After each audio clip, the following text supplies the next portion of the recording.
Morning students. आज हम प्रश्नावली 1.2 में पहले प्रश्न का तीसरा प्रश्न हल करेंगे।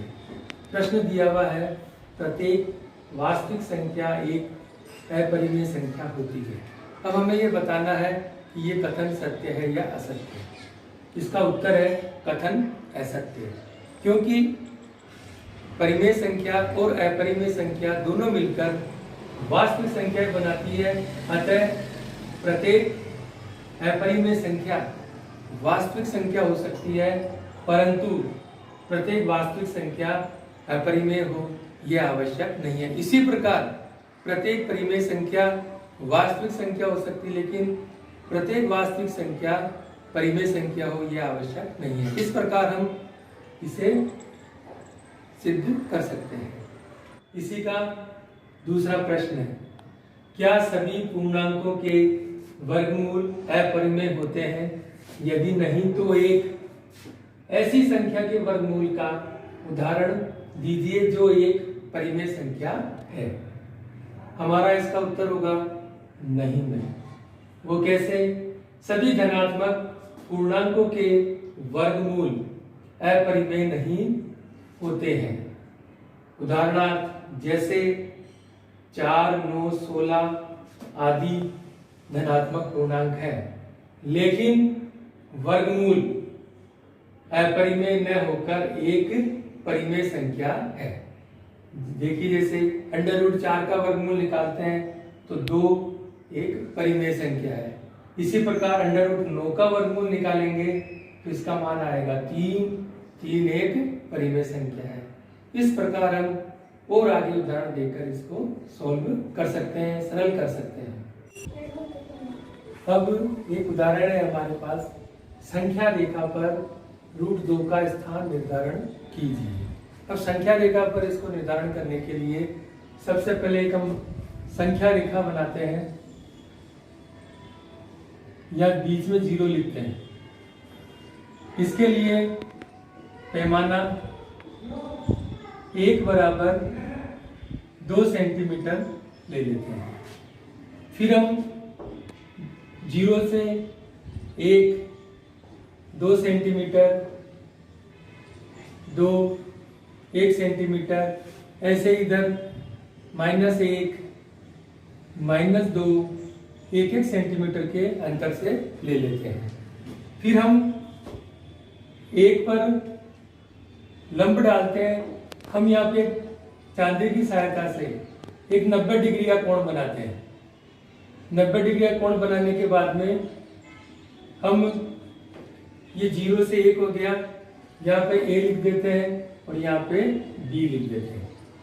B लिखने के बाद में यहाँ पे 1 सेंटीमीटर का चाप काटते हैं। 1 बराबर 2 होता है, तो यहाँ पे भी 2 सेंटीमीटर का एक चाप काटेंगे और उसे इससे मिला देंगे। मिलाने के बाद में ये हमारे पास विकर्ण आ जाता है। विकर्ण के नाप, बराबर के नाप की हम एक नाप लेते हैं और इसको इस रेखा पर ऐसे लंब डालते हैं और ये जो मान आता है वो √2 का मान होता है। √2 बराबर √1² + 1²। इसे हम ऐसे प्रदर्शित कर सकते हैं। इसी प्रकार वास्तविक संख्या रेखा पर √3 का स्थान निर्धारण कीजिए। हम पैमाना ले लेते हैं 1 बराबर 2 सेंटीमीटर। पाइथागोरस प्रमेय की सहायता से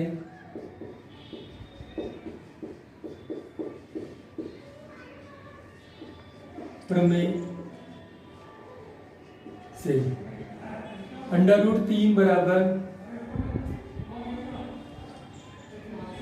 2² + 1²। अब हम यहाँ ध्यान रखेंगे, जो लंब खींचेंगे वो 1 सेंटीमीटर का खींचेंगे। यहाँ पे एक संख्या रेखा खींचेंगे, यहाँ 0 लगा देंगे। 1 सेंटीमीटर पे खींचेंगे, ये 2 सेंटीमीटर और ये 3 सेंटीमीटर। यहाँ लिखेंगे 1, 2 और ये 3। ऐसे ही यहाँ पे 1-1 सेंटीमीटर के अंतराल पे -1 -2 लिख सकते हैं अपन। अब यहाँ पे वापस एक चांदे की सहायता से 90 डिग्री का कोण बनाएंगे और वहां पे इसी नाप का 2 सेंटीमीटर का एक चाप काटेंगे ऐसे और उसको ऐसे मिला देंगे और यहां से एक लंब डालेंगे तो वह √2 को प्रदर्शित करेगा। फिर इसी स्थान पर चांदे की सहायता से 90 डिग्री का कोण बनाएंगे और वहां पर भी 1 = 2 सेंटीमीटर का नाप काटेंगे और काटने के बाद में अब के इसको ऐसे मिला देंगे। मिलाने के बाद में इस नाप का एक चाप खींचेंगे तो यह √3 हमारे को दिखाता है। इस प्रकार हम संख्या रेखा पर √2 और √3 को प्रदर्शित कर सकते हैं। अब हम प्रश्न संख्या 3 √5 का संख्या रेखा पर निर्धारण अगले वीडियो में करेंगे। धन्यवाद।